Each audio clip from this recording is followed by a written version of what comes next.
I'm Zahoor Ahmed. I am currently D&I lead for the Ministry of Defence in the Defence Equipment Support section. And I was chair of AFSA in its inception for the first 4 or 5 years. And I'm here at our 10-year point as a former chair. AFSA is a real sort of melting pot of ideas and initiatives, of energy, and it's one of those organizations which has an incredible amount of agility and drive to move things forward.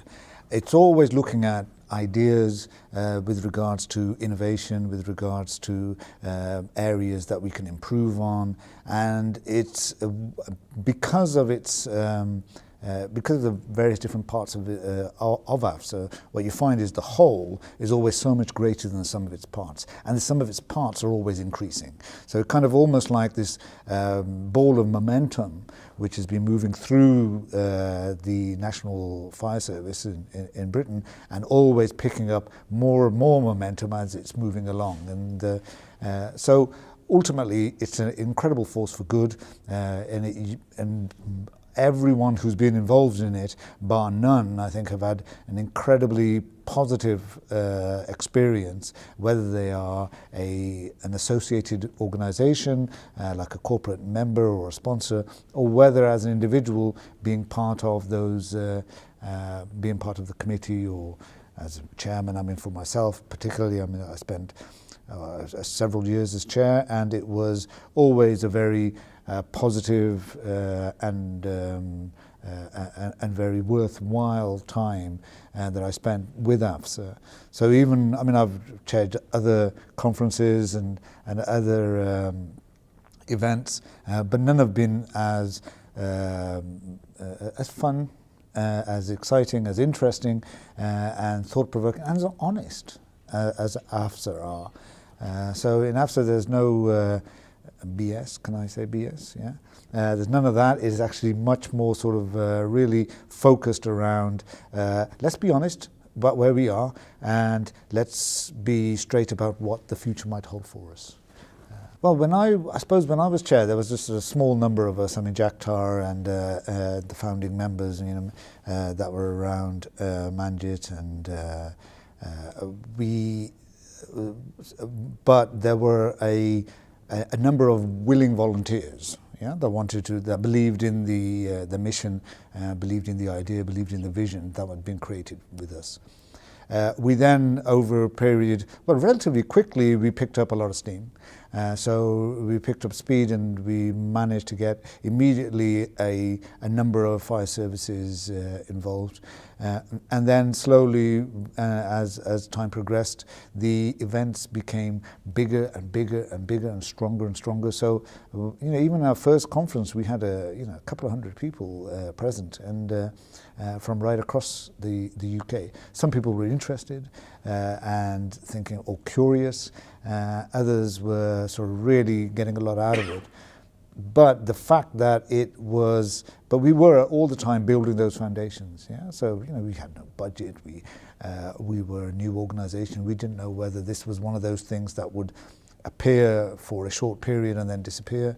But no, it was sustainable, and it remained. And that was one of the things that I was very keen on right up front, was that whatever we set up needs to be sustainable. There's no point having a good year, have a few conferences, and then it disappears again. So I'm really pleased at the 10-year mark to see that actually that worked. It was sustainable, number one. Number two, we were really keen to get a really broad membership. That's worked also, so that's fantastic. And number three, I suppose, the key achievements during that period was that we began to expand on the subject base that we were exploring. Yeah. So it was diversity, it was equality, it was inclusion, it was all of those things. But then it was also a lot of the broader societal stuff as well. So whereas it's nice to have these events, it's nice to have the nice dinners and things like that, and cultural events. But actually, the bottom line always is we're trying to improve society. We're trying to improve the way that people live. Whether that's through fire risk, whether it's through accidents, whether it's through a whole range of the other associated risks as well. So improvement in equality of all people, and that's also been quite good as well, in that our membership has not been just Asian; it's broader. It was always designed like that. I think everything that we set out to accomplish, we did, and then some. So it was very, very pleasing to be here today to say, yes, it worked. The objectives for the future is AFSA is one of these things where its ambition is always going to be great. And I would never ever want to curtail that, because that's where some of the great the benefits come as well. If you are ambitious, shoot for the stars, you'll hit the moon. Yeah, so the ambition is good. It's important that we focus on where the National Fire Service particularly has, and other public sector agencies as well, have failed with regards to, or still struggling with regards to creating that representative organisation, and creating or making sure that those indicators of inequality in outside are being reduced. Our service delivery is more equitable. It doesn't matter whether you're in the NHS or whether you're in the police or whether you're in the fire service. But if you are of a certain protected characteristic, then the quality of service that you are receiving should not be any less. Yeah? So simply because you live in a poorer area, you should not be at a greater risk to fire. And if you are, then we need to mitigate that. And that's really the fundamental issue with regards to what we're trying to do here. So that should always remain.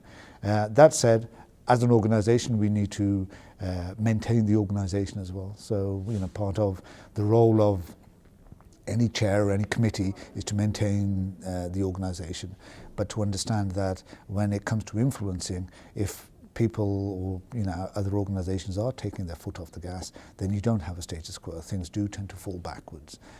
Some of the things that are disappointing is the amount of progress that's been made nationally from when the recruitment targets were set in 2000, 2001 to where we are now. We maybe hit, I think, a third of where we wanted to get to. So that's disappointing. However, we did hit a third. Yeah. So if we hadn't done that, we wouldn't have even got that far as well. So we do have a base to build on. But what we want to do is just keep an eye on everything, to make sure that the moment that things start falling backwards, and this is a role that AFSA should be engaged in, that if things start falling backwards, that we tackle it and push it forward. Yeah. Particularly around, one of the things that I was quite interested in is, the way that in 2001, for example, following the Race Relations Amendment Act, fire services were producing race equality schemes, having action plans, engaged in a whole range of different types of activities. I'd like to see where we are now with those things, yeah. And it's interesting because the moment that they no longer became a legal requirement, people weren't measured against them, they dropped off, yeah. And that's not good, because there's a performance benefit in doing them. The legal requirement is the bare minimum.